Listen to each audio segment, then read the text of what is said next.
Hello there. Let us just quickly get people invited to the chat. Good morning. Good morning, all. And once that happens, and start talking about the channel and whatnot. Good morning. Good morning. Good morning. Good morning. Good morning, everybody. How's everyone's day? Hope everyone's having a good day.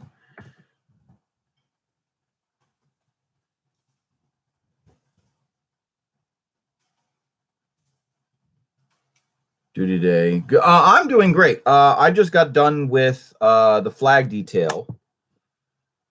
Let's turn on that so everyone can kind of see the camera. Oh, there we go. There's enough natural light. Yeah, I just got done with flag detail for Police Week, so there's that. And then flag detail is gonna. So I did the Reveille ritual. I did the Reveille ceremony, and then we're gonna come back with the 6-man team and do retreat. So there's that. Can't wait. Coast Guard, I believe. Mark. I think Mark's in the Coast Guard. Casual Mark.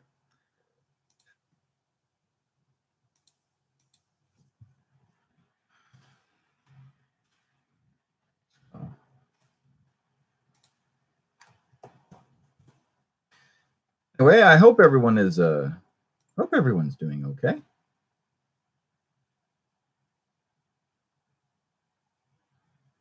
To Gitmo, South America, Haiti. Yeah. Yeah, that's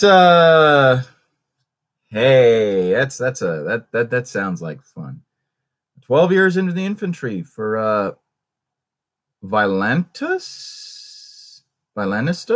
Yeah, I don't know how to pronounce that. But yes. Good morning, all. Good morning. So, and we have an infantryman and a Coast Guard, and of course, yours truly, Air Force. So, and I'm so excited. We're going to the OCPs finally. Yay! Our enlisted Jesus is continuing to deliver on his promises.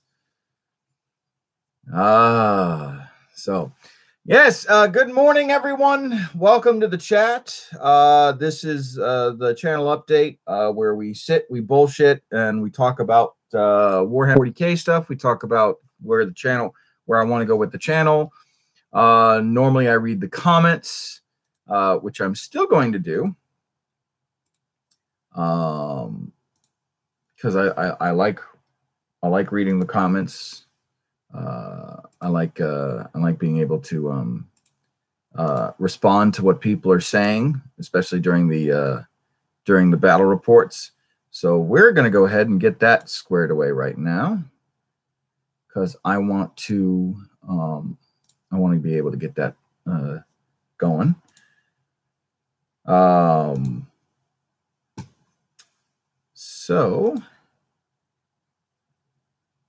So I'm on leave finally. That's kind of the big thing. I'm on leave, so there's going to be a lot. I'm going to be recording a lot of battle reports.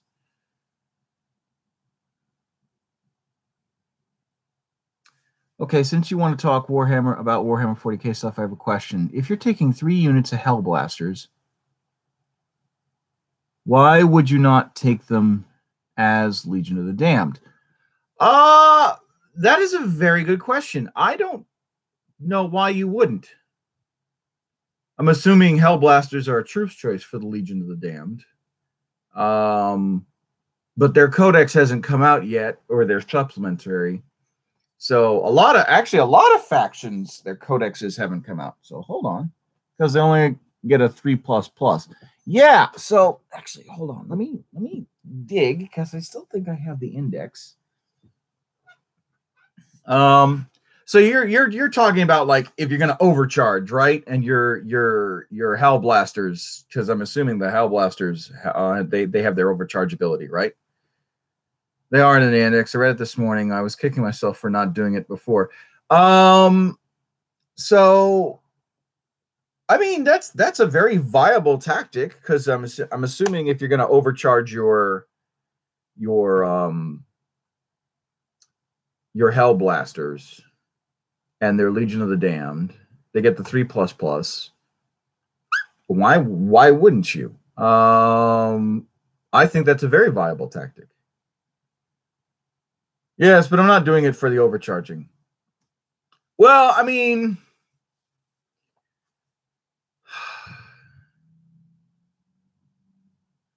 so you just want a beefier unit that's that lasts longer. I'm assuming for the because of the 3++. I'm assuming that's why you want to do it. That's a good reason why you would if you put them in cover, it's normally a 2-up save. 2-up save normal, but then they can take more hits, kind of. Okay, all right. Well, yeah, I think Hell Blasters are fine. I think Hell Blasters with Legion of the Dead are fine, or Legion of the Damned are fine. That's not a bad tactic. I think that's a really good strategy. But you also have to remember, it's just picking a doctrine or just picking a chapter for one unit does not necessarily work for the rest of your army composition. So you got to remember that, because your army composition could be, well, you could have a unit of Hell Blasters, but the rest of your guys are on bikes. Legion of the Damned don't do bikes. They're shit at bikes. It's all infantry, as far as I understand it. So would they benefit from the 3++? Is the question of the day. Yeah, putting them in cover would, it gives them the 2-up save, but you got to remember the rest of your army has to benefit, which is difficult because, like me personally, I run 3 stormtroopers as my troops choice. I run 3 veteran squads for my Imperial Guard. I run 3 Leman Russ tanks.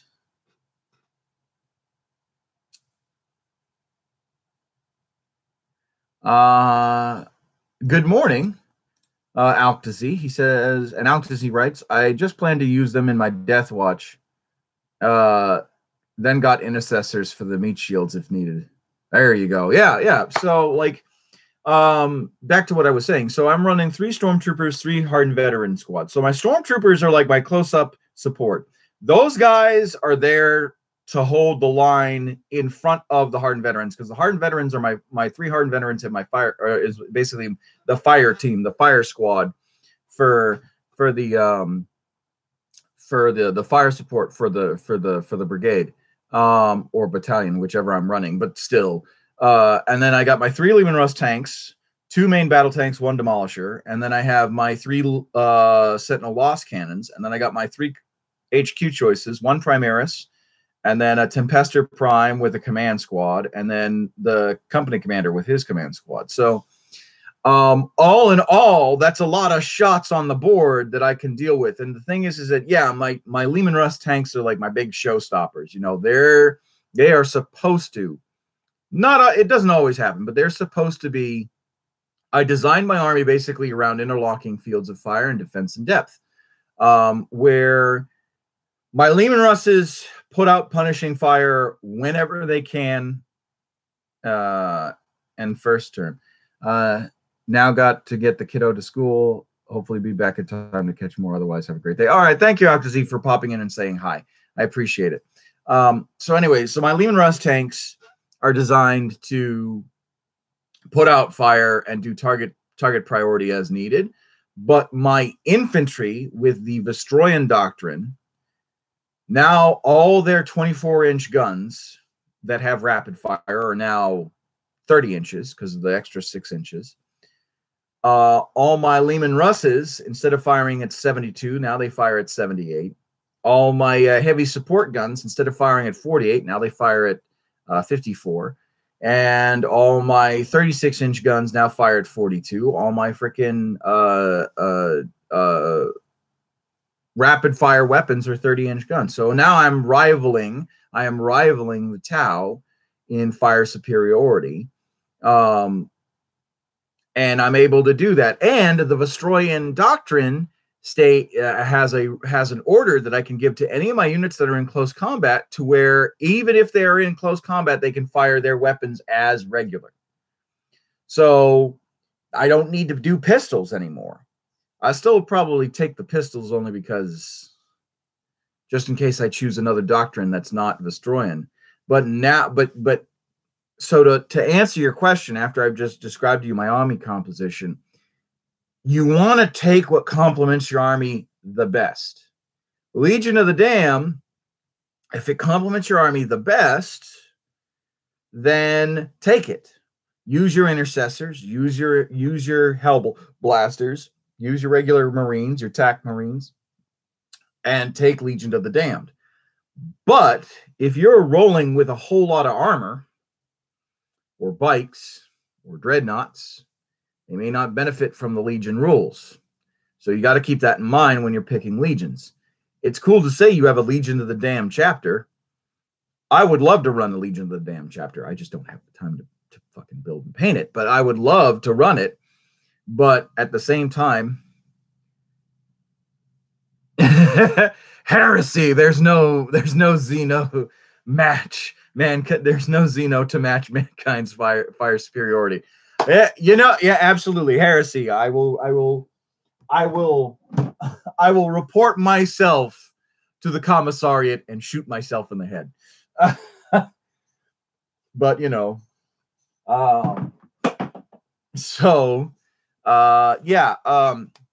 but at any rate, it's when you're choosing the doctrines, whether it's chapter benefits, or whether it's regimental doctrines, or whether it's, like, for example, the Tau Sept or the Leviathan, or like a Tyranid High Fleet adaptation, or the Necron, you have to make sure it complements what you want to do. And not only does it complement what you want to do, but it makes it so that it's good. For example, like a lot of the guard doctrine, if I can find my backpack real quick, a lot of the guard command point stuff isn't good if you don't have artillery, like aerial spotter. I don't have a basilisk in my army. Useless. Can't use it. Death strike missile. Don't have a freaking or vortex missile. Don't have a death strike. Can't use a death strike. What was the other one? There are very few command points or doctrines that I can use on a regular basis for my army. So the ones I use is always on the opening: artillery barrage, preliminary bombardment. On a chance, I actually should have used preliminary bombardment on the Necrons. I didn't think to. We were halfway through the first movement phase. I was like, "Fuck, preliminary bombardment! God damn it!" Because that may not have changed the game, but that would have definitely helped. Or it wouldn't have. Who knows? Would have been command points spent anyway. And then at the same time, you also got to figure out, okay, relics for like Imperial Guard. I should have been using Karav's Aquila, because I would have gained command points back, because I was burning them pretty badly. But yeah, that was but that a long way around. Does that answer your question? Valantius, Mr. V. We'll go with that. I keep on butchering your name. I'm sorry. I'm pretty sure it's an awesome. Actually, let me ask you, where is that from? It's got to be from somewhere, or is that like a D&D character that you've run, or a race that you've played in some game? I want to know. Tell me about that. While I go ahead and get ready for the comments. So, by the way, channel update. So I'm on leave. That's the big thing. So I'm going to be doing a lot of I'm going to be doing a lot of battle reports here in the next week to 2 weeks. And I also moved to another. Oh, look at that! I'm sweating. I also moved to another section, so I'm not going to have weekdays off.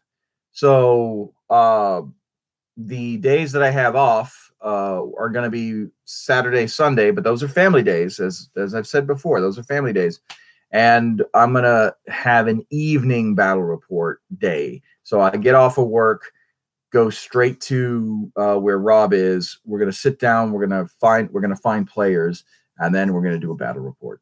It'll probably be either be a Thursday or a Friday, one of those two. It'll probably be a Thursday or a Friday.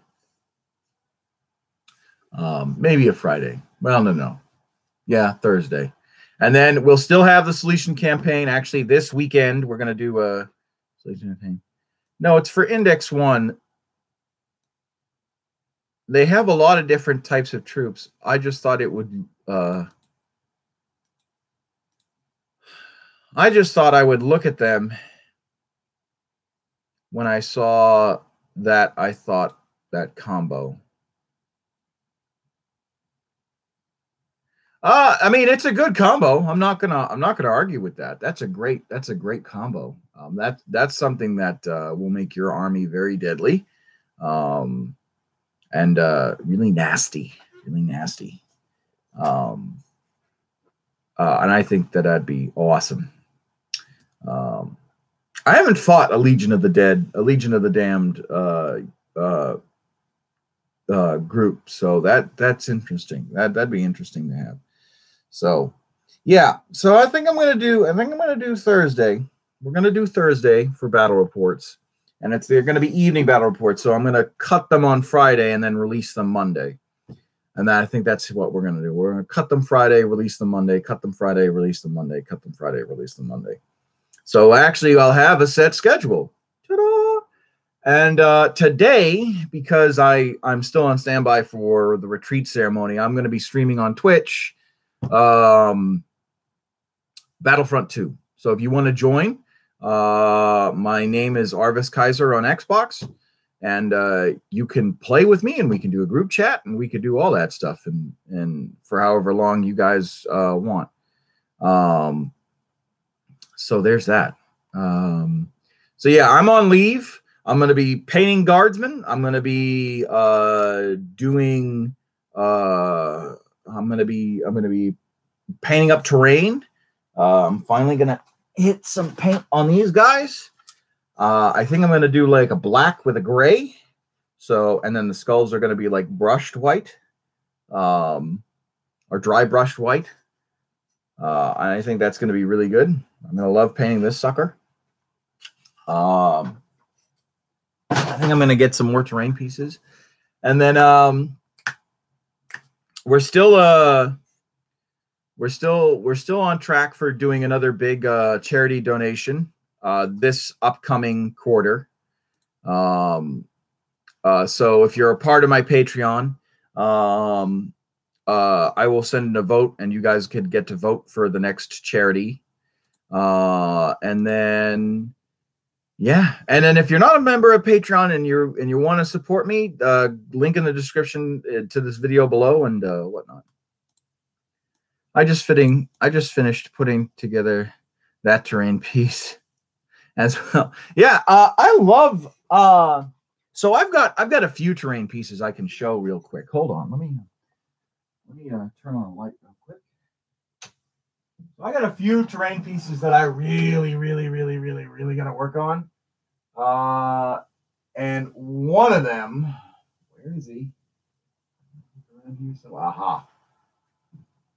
There's the vengeance. And I thought I saw the plasma obliterator here. No, where is he? Oh, he's down at the bottom. All right. Well, I can.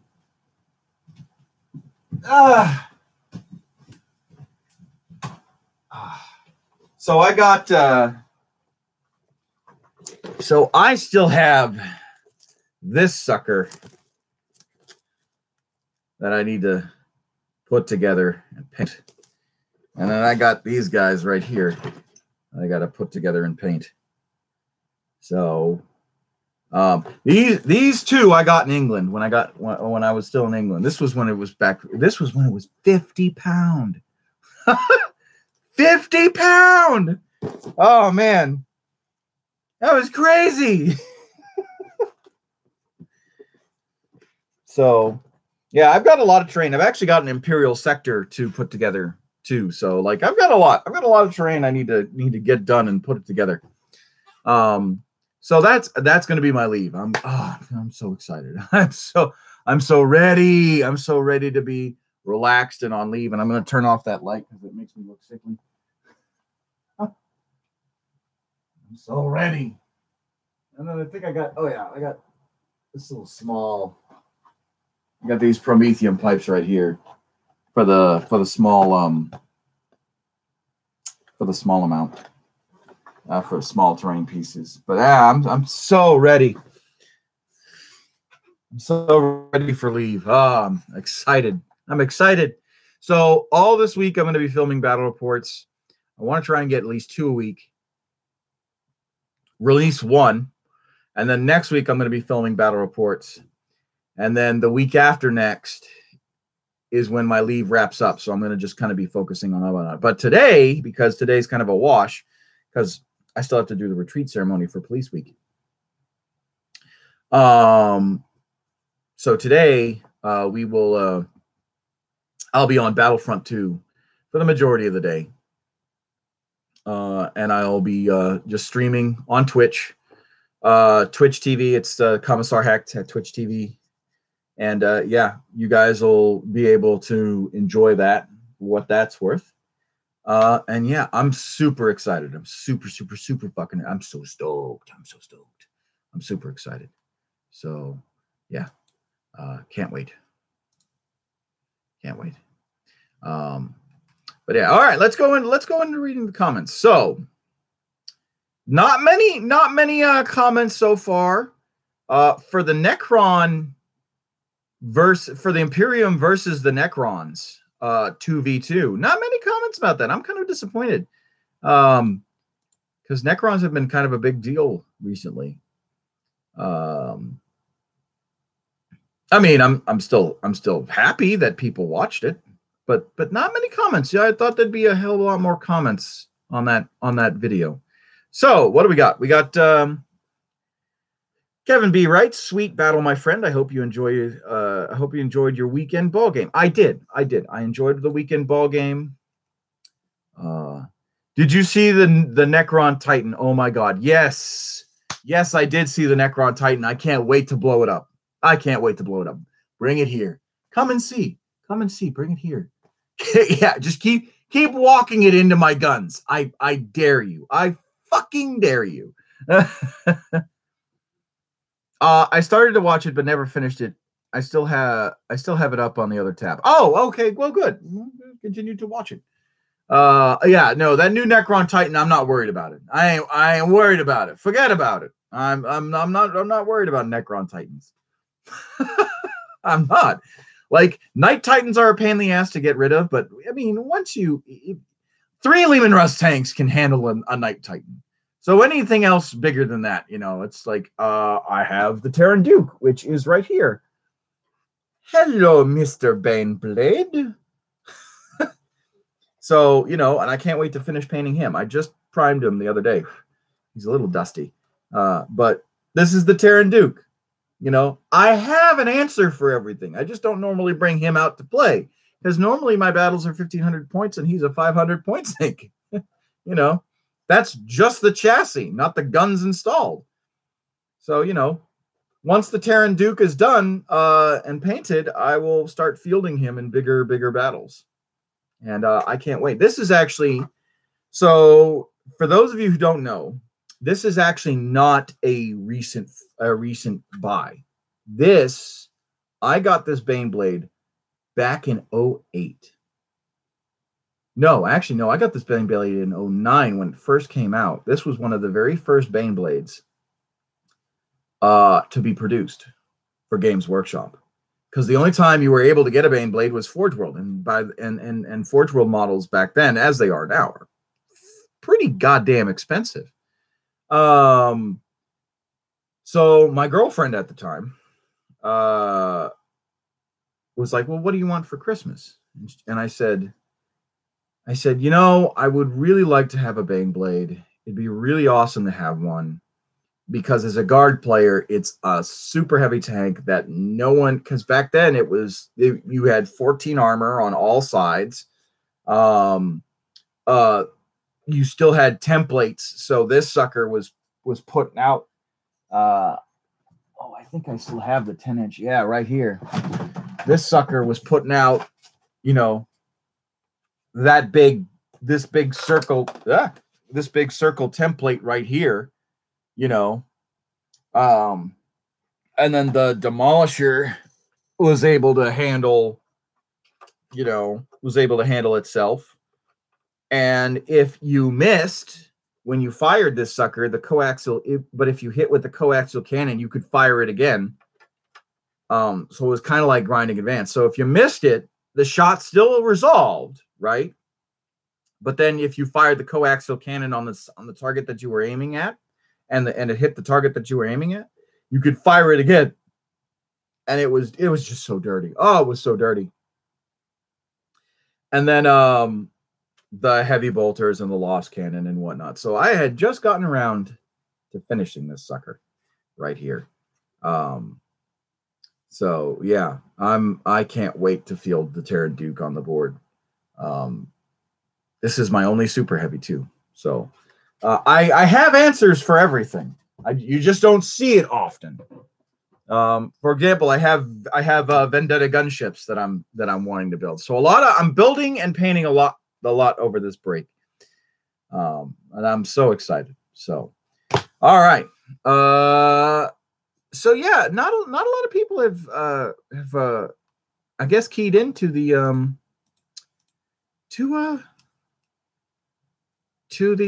what's it called? I will not buy another model until the one I just bought is built and painted. I'll be watching your vids later today. Oh, good. Yeah, so I got back in Games Workshop. So I started Games Workshop back in like 2000. So I have a lot of models because I was a high school teenager with a disposable income, and that was what my sources were. So like, I think I counted at one point, I think I had like over 200 guardsmen that needed to be built and painted. I have about 40 of the new Tempestus Scions that need to be built and painted. I have about 5 or 6 tanks that I need to build or paint. Like I've got a lot. But that's the problem. I have just guardsmen. You know, being a Warhammer 40K channel, I need to have more armies. So I went on one of the buy, sell, swap, and I collected a Dark Eldar army, and I collected an Orc army. And I like those. I'm gonna need to modify the Orcs and the Dark Eldar and whatnot. A little bit. But yeah, I think it's great. I think it's awesome. So there is that. But anyway, yeah, so I enjoyed the ball game. It was nice. Orcs are great. With the new beta rule change. Yes, they are. They are great with the new beta rule change. But yeah, back to Kevin B, who answered. Yes, I did enjoy the ball game. I still have your Plague Bearers. I'm going to mail them out tomorrow. And I enjoyed the ball game. Red Sox won. Woo! Red Sox. It was actually, the ball game was actually pretty low score ball game. Yes, about a Dark Eldar army that was about 8,000 points. 8,000 points now. Now that is a lot cheaper than that. Yeah, it is. It certainly is a lot cheaper than that. Yeah, the Red Sox game was pretty fun, actually. It was a low-scoring ball game, though. it was back and forth. The Rangers, they were playing at the Texas Stadium in Dallas. The Rangers, the home ball field in Dallas. So we spent the day there, and I got a lot of good footage of the Dallas Aquarium / exotic animal zoo ish kind of. I mean, there's actual zoo, but then there's this place too. So I got a lot of good footage for that. So that footage is actually going to be uploaded onto YouTube, but the full uncut is going to be uploaded onto Patreon for my subscribers. So if you want to see the full uncut version, then go to my Patreon. I did not film the ball game because I was busy with my daughter for like half the ball game, and then my wife was busy with my daughter the other half of the ball game. I mean, she still loved it. So whenever the Rangers hit a home run, which I think they hit about 3 of them in the game, the fireworks would launch, and she just lost it. So Morgan was enjoying that a lot, and she behaved herself really well. We left in the 8th inning because it was like 9:30, and that was like well way past her bedtime. And yeah, she was okay with it. She was perfectly fine with staying up. And while my wife and I weren't able to stay for the entire ball game, we enjoyed it. And then when I went down, so we got back to the hotel like 15 minutes afterwards, and I was like, oh, it's the top of the 9th. I really got to see this. So she had shushed her down, and when I went back downstairs, the game was over. Red Sox won 6-5. So I was just like, okay, cool. So that was that. So I had a beer and went back upstairs. But yeah, we had fun in Dallas, and it was a nice family outing, and it was good to get out of Altus for a little bit, and good to get off of the Air Force Base and whatnot. So I'm super excited to be on leave so I can do the stuff that I wanted to do necessarily and get you guys some content. As far as everyone else suggesting other content like Vermintide, Space Hulk and whatnot, I do want to start doing that, but I got to get a better goddamn router. And then I want to get better capture material. So like I need to get a capture card and whatnot. And I can't really do that budgeting wise because I'm still not making money from YouTube. And that's another thing that's really hurting me is that, you know, I need 1,000 subscribers and 4,000 hours to get monetized. And as of right now, we're at 258. By the way, all of you who have subscribed to me, you guys are fucking awesome. And I want to thank you very much for subscribing to me. And we're at 1836 for hours. So we're almost halfway there. We just need a little more. So if everyone can watch the videos full, to their fullest, the first time that they log in, that would be awesome. So, that's all I ask. Anyway, back to reading the comments. Really like the 2v2-on-2 battle report. Yeah, I loved it. It was a fun battle report. My guardsmen were gangbusters. Now, Necron quantum shielding. Let me tell you. Let me clap up a little bit. I fucking hate Necron quantum shielding. God damn, was it annoying. So if you've never played Necrons before, quantum shielding is fucking awful. Basically, what quantum shielding is for the Necrons is dude, quantum shielding is so messed up. It is. Oh my god. So let me explain how quantum shielding works. So Necron quantum shielding, I love that stuff. I fucking hate Necron quantum shielding. So let me tell you how this works. Necron quantum shielding. So my Leman Russes would hit their targets, right? Or my heavy weapons would hit their targets. Now, depending on the battle cannon, it was either a D3 or depending on the heavy weapon, it was either a D6. So lost cannons, missile launchers were automatically D6. So I was like, yeah, let's do this. So I'd roll a 6, which is like, yeah, high hits, high damage. they would need to roll a 4, 5, 3, 2, 1 to negate it. What in the utter loving shit? And then if they used one of their command points, which was quantum reflection, they could even negate the roll that it was on. So like a lot of my 1 damage weapons, like my plasma guns, they could still roll a 1 and negate the shot. Oh my fucking God, was it annoying? It turned my Lost Cannon Sentinels into fucking useless. I mean, they still did damage, but like I was hoping for low numbers. I had to. Yeah, oh yeah, and by the way, Living Metal healed the wounds back. Luckily, they failed their Living Metal rolls, so a lot of their Living Metal rolls they weren't able to make back. So like their I think they were Doom Size or Night Size, one of the two. Their flyers had literally flown into our front ranks, which if you watch the battle report, that's what happens. Living Metal rolls. Is that in the new codex?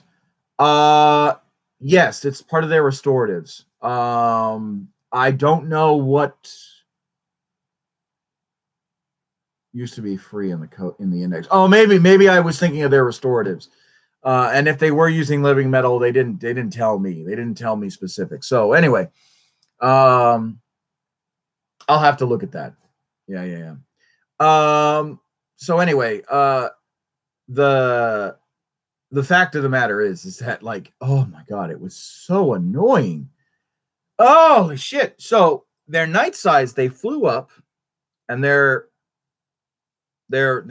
we shot the shit out of them. My stormtroopers, let me tell you, stormtroopers MVP of that battle, because first rank fire, second rank fire just completely obliterated their Night Sides, because I was literally doing, I mean, I still had a wound on 6s, but they were literally doing like 5 damage each turn.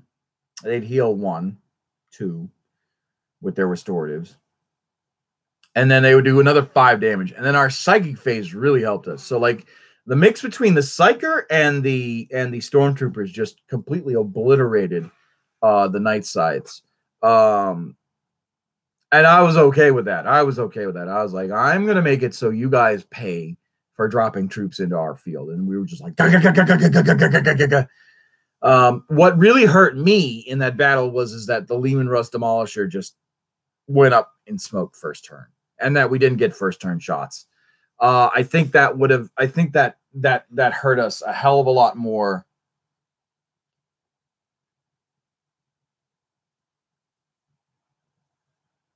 Yeah, they were using the command point a lot. They were using their command point a lot. That was, let me tell you, man. Yeah, so Necrons are hard to get rid of. Necrons are really fucking hard to get rid of. So that's what hurt me. That was the first bit, is the fact that I got wounded, or my Leman Russ Demolisher up in smoke. And then with their quantum shielding, I couldn't do. I was hoping for low damage, so I was hoping for at least a 3 or a 2 on all my rolls, and of course my guard, they're like 3 or 2. Shit, we'll give them a 6 just for the fuck of it. Wham! I'm like, God damn it. So, and then of course they'd have quantum refraction, which if you roll, which gives you a +1 to the roll. So if you roll a 1 and you were still doing 1 damage each, it would ignore that too. So it was really shitty. But let me tell you something. My guard were MVPs too, because every single fucking time my grenade launchers went off, I was killing something. And every single time my stormtroopers were shooting, I was killing something. I wish I could have filmed the small arms fire, because that's where all the 5s and 6s came in. Because at the end of the video, they're like, he kept on getting 5s and 6s. What the fuck? I'm like, well, shit. Sorry, guys. You know, it was pretty funny. It was pretty hilarious. It was a good fight. It was annoying, but it was a really good fight. And I loved it. I can't wait to do that again. And if you're curious about the video's up, And if you want to see their armies in play a little more, Tactical Tablecraft, link in the description on my battle report. Give them some love, because they're another battle. They're another YouTubes that are just starting off.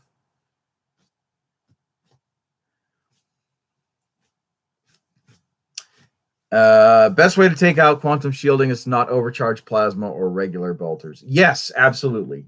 And my plasma guns were putting in work. My grenade launchers were putting in work. My missile launchers were kind of doing fucking nothing. So yeah, it was pretty goddamn awesome. I'll say that.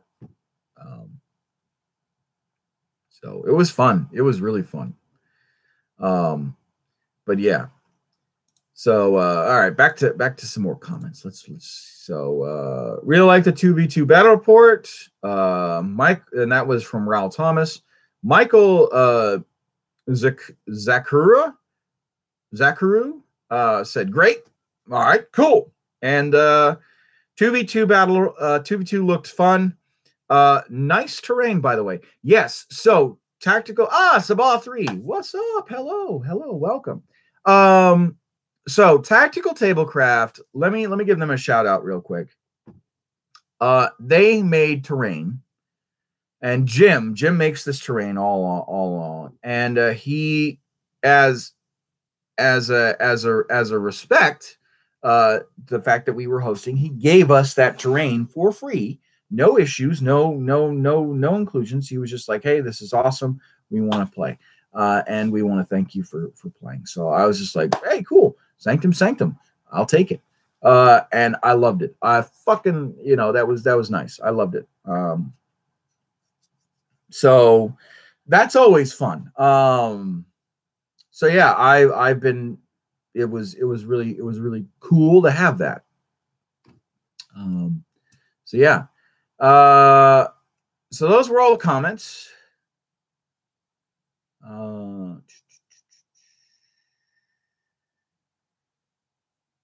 And the comments from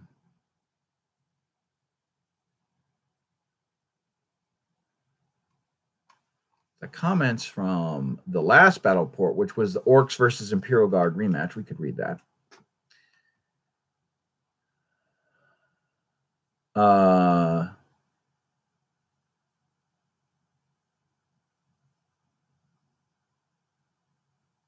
Glad to see you guys back for sure. Acid Rain was an interesting twist.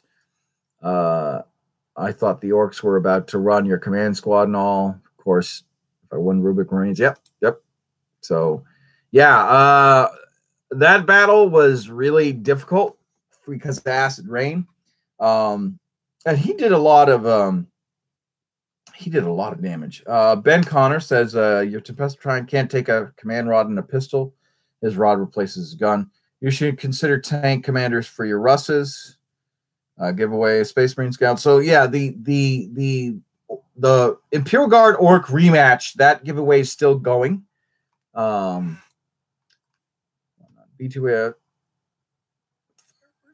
I forgot to say I got the Fire Warriors a few weeks back. Super thanks. Oh, thank you, Sabah. I'm glad you got your Fire Warriors.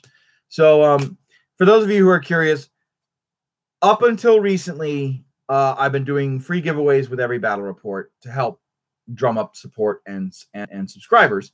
Sabah happened to be one of my winners, so he was all the way in the Philippines. So I sent him a gift because he happened to win. I randomly draw for the battle report. I'm not going to do it this channel update for the Orcs. I'm going to do it next channel update because I still want people to get in, because the Orcs versus Imperial Guard rematch is the last giveaway for that battle report. Because I got to recoup some, because remember, on even my Patreon, I'm not getting a whole lot for my stuff. And then because Rob's shop got vandalized and broken into and shit got stolen, I'm trying to help him recoup his losses too. So there's that. So it just the giveaways will come back. I might do a monthly giveaway. So the giveaways will come back. It's going to be a bit. So just bear with me on that. Bear with me on that. But yeah, I enjoyed that battle too. You're not going to see my guard again for a few battle reports. Hopefully, I'll get my Dark Eldar back up and running, and we can play those games. And the orcs, well, the orcs, I can bring the orcs anywhere. Orcs.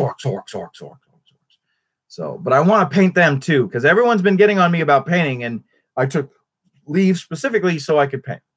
So there is that.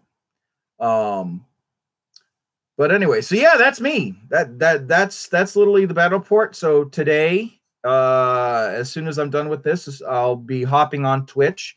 You can find me at Commissar Hecht at Twitch TV, or Twitch TV at Commissar Hecht, however it is. And I'll be doing Battlefront 2. And I think what I'll do is I'll stream that, and then I'll save it, and then put it up on YouTube. All commentary, and you can see how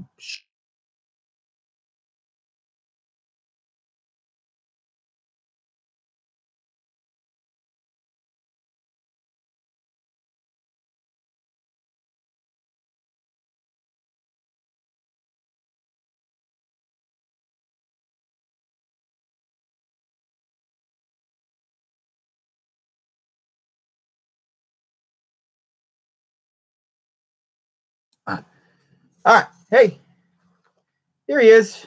Well, here's one of them. This is Oreo. Chip is another black and white tuxedo.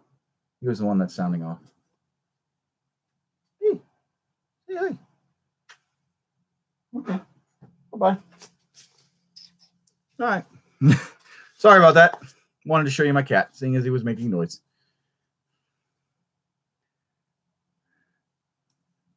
I'm doing good. I've been up for 36 hours now. PTSD and insomnia, not a good combo. Oh, bro, let me tell you, I've heard about that. Yeah. So I've got insomnia too. Don't have PTSD, but I've got insomnia too. I was diagnosed with insomnia shortly after I joined the Air Force, or shortly after I joined the Air Force. I probably had it in college, to be quite honest. But I never thought it was a bother until it started affecting me during my duty hours in the Air Force. Because like I would wake up when I'm supposed to be asleep, and it didn't matter if I was working day shift or night shift. I'd just be awake. If I was working night shift, it was sort of okay, but at the same time, I wasn't. By the way, Mark, I was AFK. How's your buddy with the shop? He's doing all right. We've repainted a whole lot. The damage has been at least done over. I helped him get some painting supplies and whatnot. He's still got to get another door. But he's doing okay. And I want to thank you for donating. We've raised $370. So I didn't want you to think that I was ignoring your answer or your question.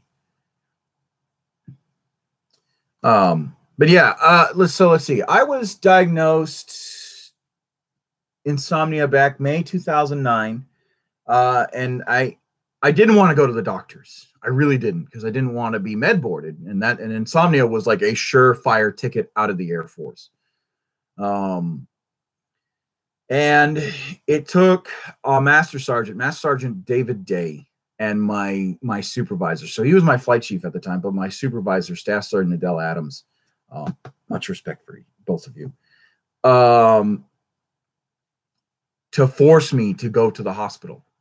Like, basically, so how security forces works is that if you fall asleep on post, because you are armed up, because you're because you are a sentry on duty and you're armed up and everything, if you fall asleep on post, it is an automatic Article 92, for most people. I mean, obviously it's supervisor's choice and flight sergeant's choice and, the command's choice to push that, but it's an automatic, for most cases, it's an automatic Article 92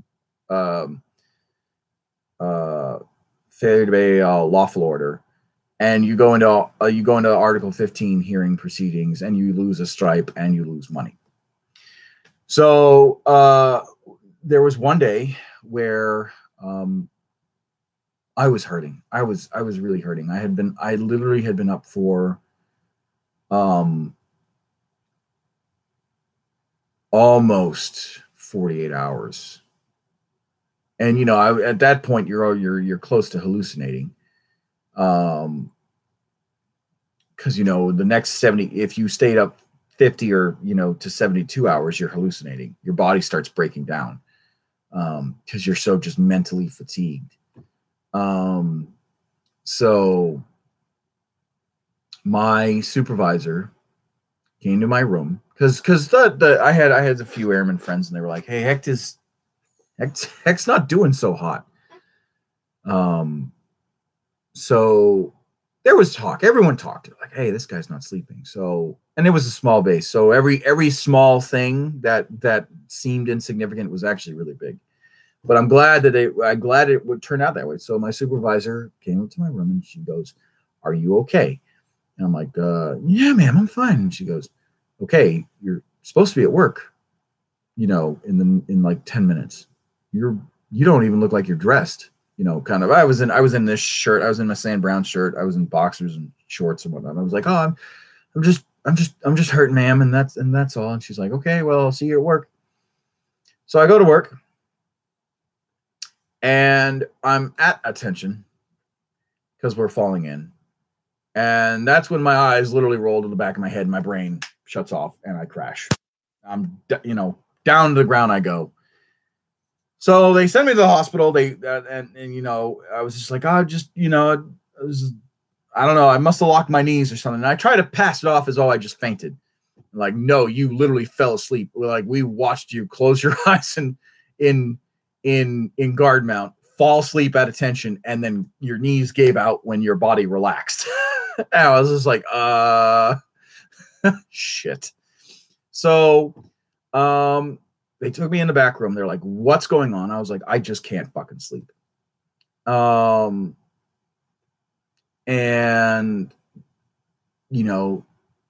they sent me to the hospital. I got a sleep study done, and sure enough, insomnia. So I was on Ambien for the better part of 5 years. And that started the med board process, which I was afraid of. And luckily, the doctor and my flight sergeant and my commander were like, "No, we're going to accept that he's going to be taking sleep medication. He's fit for duty." So, I guess the moral of that story is that if you're hurting, and this is for any of my fellow brothers and sisters who are in the military, do not be afraid to face your stuff head on. Because I mean everyone's stubborn in the military. Let's face it, we're a bunch of hard-headed motherfuckers, So yeah, I feel you, Valanstus, when you say you have insomnia. I'm sorry you have PTSD. I hope you're handling it effectively, and I hope you have a support system, because PTSD is not a fun thing. It's not good. So I appreciate you telling me this, because we got to buddy check each other. I try to the best I can, and that's all. And so a little life tip, that there's this Chief Master Sergeant Mays, said, he's like, "I ask for 100% every day, but if all you can give me is 100% of 80, I'll take it. If you're just having a shitty day, but you're giving me 100% of that shitty day, and you try your best, I'll take it. So long as the next day you come back and give 100%. So, because in the Air Force, there's zero tolerance for failure. Hell, it's in our Airman's Creed. You know, I will not falter and I will not fail. It's the last line in the Airman's Creed. And, you know, the military sets us up for success, or at least tries to. But I think there are days where we need to just kind of introspectively look at ourselves. Leadership top down, leadership down, and then airmen up, and say, we're human. We're going to fuck up. But as long as we fuck up at 100%, we're good. And I try and hold that with my airmen as best as I can. You know, there's, hey, you screwed up, you didn't know. And ignorance is never an excuse, but you know, if you also have to introspectively say, well, if I never taught them, then that's bad on me. And you have to look at the people who they've been under, you know, the troops, who their supervisors were. Because their supervisors may not have known. And that's when you go and you do your investigative work and you find out, and you're like, hey, why did Airman so-and-so fuck up? Well, it's because the supervisor didn't know that was supposed to be. Oh, okay. Hey, were you taught? Or did you know? Well, I had a feeling, but I didn't know for certain. If that's the answer, then wrong. But if the answer is no, I didn't. Okay, Raj, let's fix it. So, there's that. So that's my spiel about dealing with problems that come, and knowing that you're human, is that you give 100%. But if that 100% just happens to be, you know, 80% because you're just having a bad day, or things are just off, or you're kicking, you know, you get your snap and you kick, then you deal with it and you recognize. And that's another thing that we in the military have to do. We have to be emotionally intelligent. We got to be emotionally intelligent and recognize that we're experiencing a problem that we don't know how to vocally deal with, or emotionally deal with, and we have to we have to emote. We have to, you know, do our buddy check. And I think that's really important. It's really important in today's world. Because if you just sit and you stew and you bottle and you build up and build up and build up, it doesn't help. You're not helping yourself, and you're sure as hell not helping the buddy next to you. So,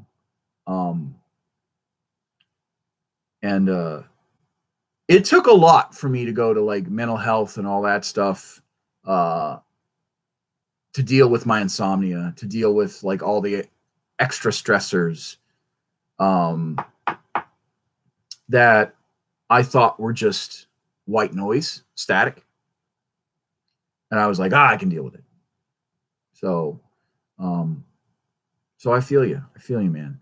And anyone who is dealing with stress, and here's why I opened up the Discord channel as well. If you need to talk to me. Send me a message. I will reply. It may not be right away, because that's just the reality of it. But I have it on my phone, and I also have it on my computer, and I've got it open up. Send me a message, and I will talk to you, and we'll work through it.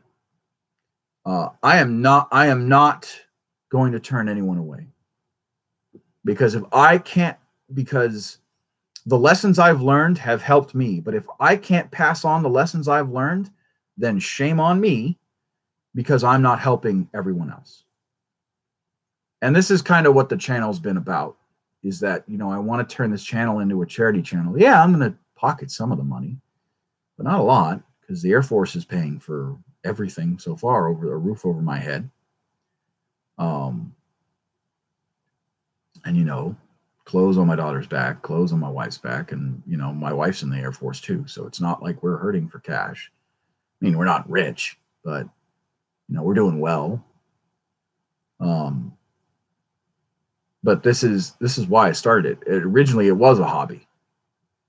And I think that it is important that we give back all the time. All the time. We give to those who can and whatnot. Well, lessons that you learned, you almost have to share. They might be lost if you don't teach to anyone. Yeah, absolutely. Absolutely. You have to share the lessons learned. You have to. Because if you've learned the lesson and you don't share it out with everybody, that's it. So, all right, I'm going to get off my soapbox and let you guys talk for a bit. I will reply as always, but yeah. Did you guys catch the punks? No, we did not. We did not catch the guys who and it was a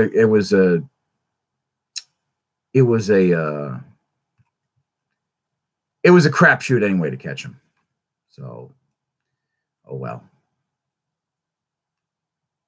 But anyway, so what do you guys want to talk about? We talked about the battle report. We talked about how Necrons are just quantum shielding's a nightmare. What else? What else do you guys want to talk about? Plastic Sisters of Battles, finally, 2019. Can't wait. Can't wait to start that army.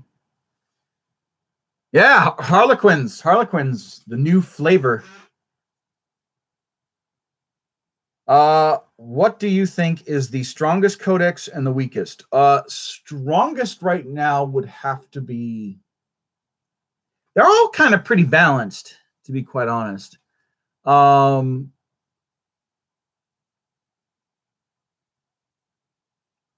think strongest would have to, although would have to be either Necron or Tau. Only because the Tau, I mean, you can just do solid gun line and you could outshoot most armies, besides the Guard. And then the Necron Codex is pretty dirty too. And I think that's really, really, really difficult to go against. Eldar, pure demon. What do you mean? Like, are the Eldar pure demons, or are the is the Eldar Codex pretty strong, and then the Demon Codex? I've faced a demon army before, and I'm not scared of them. I'm not scared of demons. Strongest, weakest. Oh, strongest, weakest. Yeah, demons I think are the weakest. I'm not scared of demons because most of their, so besides Nurgle, most of their abilities, they have to get in close combat. They have to get in close combat. Like Zenich has the flamers, right? But they've only got flame weapons. So they still got to get in close combat. Slaanesh, close combat. Nurgle, close combat. I guess they're plague drones because they've got a 12-inch blight grenade. Khorne, close combat. I think the demons could be good, but the downside is that you have to bring... I think that demons could be good, but the downside is that you have to bring demons with every god. Yeah, I mean, it really is... Just because they're so damn hard to erase. Yeah, I mean, Nurgle really is the only demon faction that stands a chance against like a gun line or close combat army or whatever the case is, because is that they've got that disgusting resilience. That's it. And they've got a higher toughness because of their disgusting resilience. That's it. I mean, Khorne, they have to get across the map. I mean, even a winged bloodthirster at full hit points, one Leman Russ could take it down. Okay, grinding advance. D6, D6. Each shot hits at... We'll split the difference and say that So I roll nothing but threes the entire time. So like, so for each d6, or no, we'll call it even, say 7, right? Because that's the average that comes out on a 2d6 combination. So 7 show up, right? 7 shots. I roll average, 3 hit, or I roll below average, only 3 hit. And then it's a toughness, it's a strength 3, it's a strength 8 cannon. So 3 to wound, so 2 wound. And then it's D3 wounds if he doesn't ignore it. So 1d3, so we'll call it 2, and another d3, we'll call it 2. 4 wounds off the bat, and that's not including the 2 heavy bolters and lost cannon that I normally run. You know, yeah, they've got 12 hit points. I think Bloodthirsters have 12 hit points, if I remember correctly, or Greater Demons at least should have 12 hit points, but that's still a third of their hit pool. And then if my lost cannon hits, that's fucking game over almost. And then my heavy bolters just finish the job. So I'm not really afraid of Greater Demons. Not at all. Eldar are dirty because they have psychers in every facets. So do Thousand Suns and Grey Knights. I think any army that has a massive psychic phase is really dangerous. Deathwatch, I think Primaris are a lot. Deathwatch made Primaris are a lot deadlier with the special rounds alone. They've upped the lethality a lot. Yeah, I totally agree. Primaris with Deathwatch are definitely are pretty goddamn strong. That's a pretty good point. It's a pretty good point to make. Especially with the exchanging of rifle rounds and all that stuff. Grey Knights, I believe, are considered the weakest, especially after the deep strike changes. Yes, well, okay. So before, let me caveat that. So yes, before the big FAQ, absolutely. But remember, they don't have to come in round 1. They could wait. Deep strike. So this is, I think this is why people get really pissed off about deep strike. They're like, oh, they have to come in on their table corner. Well, dude, chances are they're coming in on their table corner anyway. Because if you're getting into large point battles, right, you're not going to be able to deep strike in. But you could always use gate. Yeah, you could. But it's not deep striking. You don't if you are deep striking on turn 1, that understand that you are taking a risk. Even with the old rules, right? Because if you're talking about huge battles, right? You can use that on first turn. Yes, you can use gate on first turn, and gate's really nasty. But keep in mind, deep strike and reserves.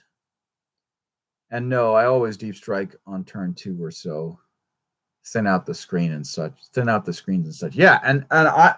So if I ever have deep striking units, I will hold until turn 2, maybe even turn 3, to get that late game counter strike that I desperately need.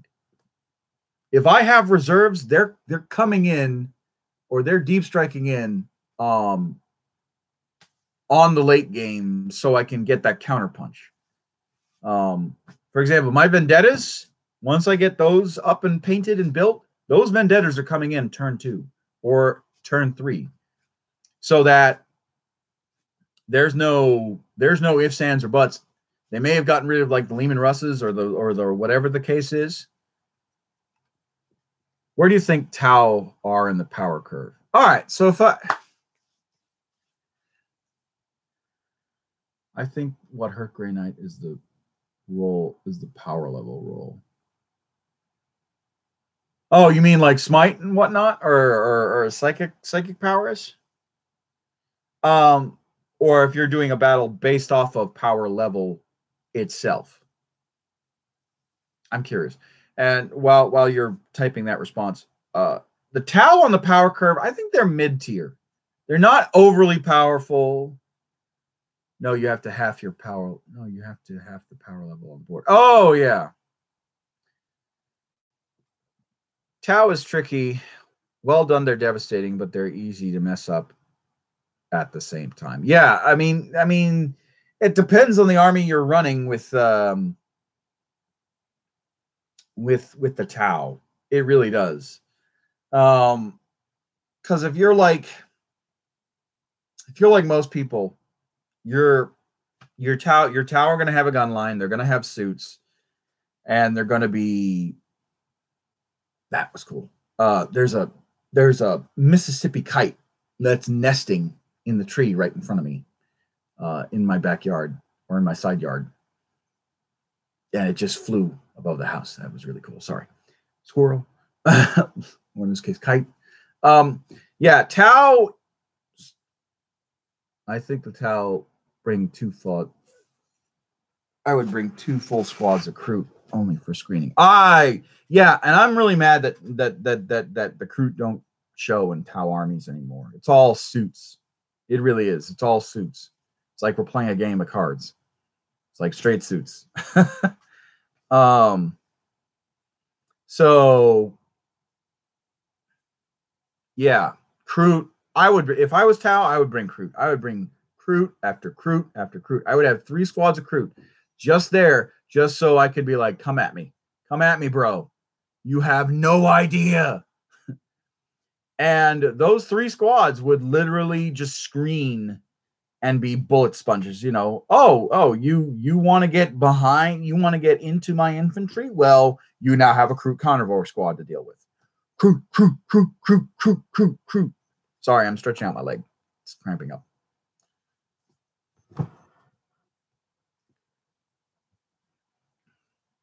Crisis suits are one of the worst.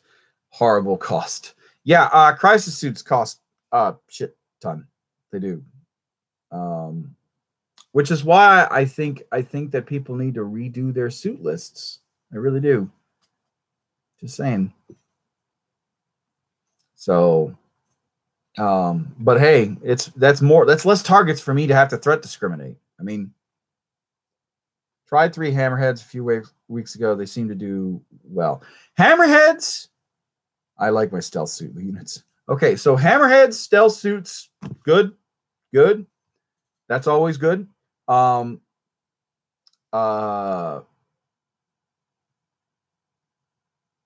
to think of what else. Kroot are really good. Fire warriors, just straight up fire warrior infantry. If you get a mass of fire warriors, like a little ball of fire warriors, 40-man ball of fire warriors, that's hard to chew through. They've got 4 up armor.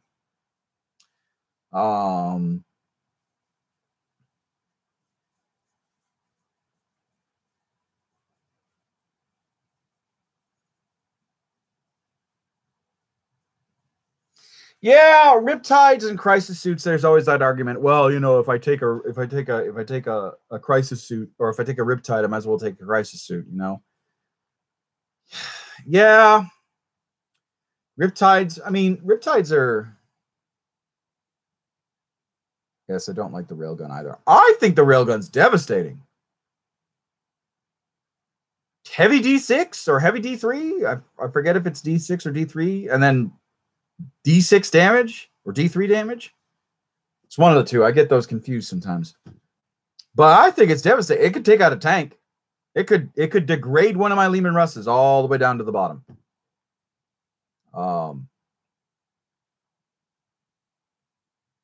So I think it's pretty damn deadly.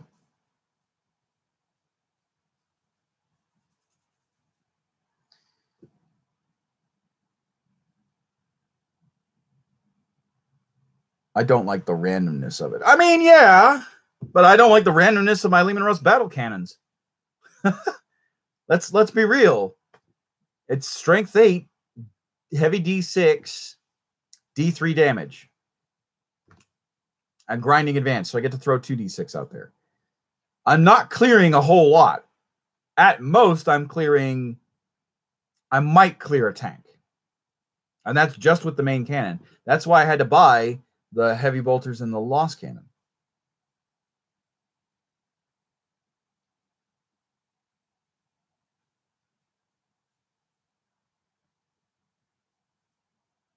So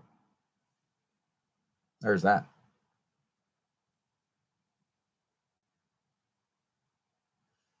But yeah, if I was to compare, I think Eldar's up there because they have a massive psychic phase. Dark Grey Knights, even after the nerfed rules, right? But you get a minimum of 2 shots per tank. Whereas if you have 1 railgun, you only get a minimum of 1. I mean, yeah, that's true. That's true.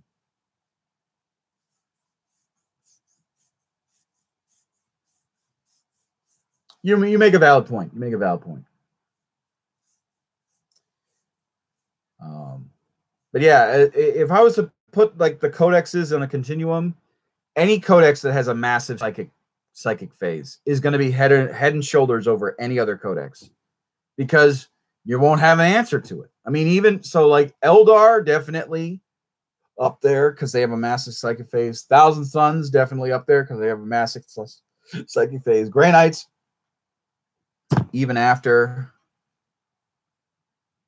Long Strikes, some Seekers in my opinion. Well, good too. Long Strike's super deadly, especially with Seeker missiles. But anyway, so yeah, Eldar, Grey Knights, Thousand Suns, because they've just got this massive psychic phase. And then I would say Space Marines, because they got the Primaris, and they could always bring ridiculousness to play. After Space Marines, just regular chaos.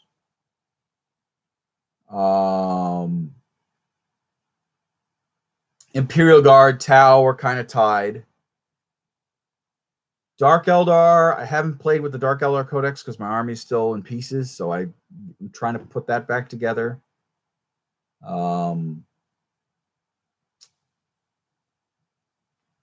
Tyranid are deadly if you bring Swarm. I haven't seen an effective Godzilla army where it's just like Carnifexes and whatnot. Orcs, they still need their codex, and I think everything else kind of falls in the wayside. Like, I think the weakest are the orcs, demons, or those without codexes are demons. Necrons are up further forward because of their quantum shielding.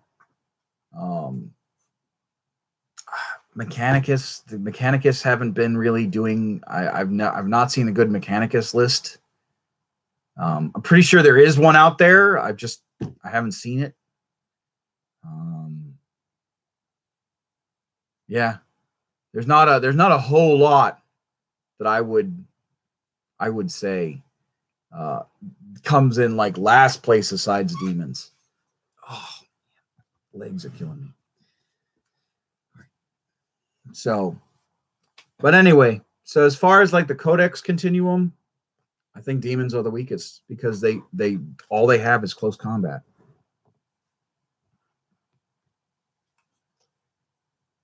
Heavy one, rail solid shot, heavy one, strength 6, AP -4, D6 damage. Submunitions, heavy 6, D6, strength 6, 1 damage. That's not good at all. Kind of defeats the purpose of taking railguns because you're still banking on that one shot. Yeah, rail is sweet until you see the one shot, and that's the problem.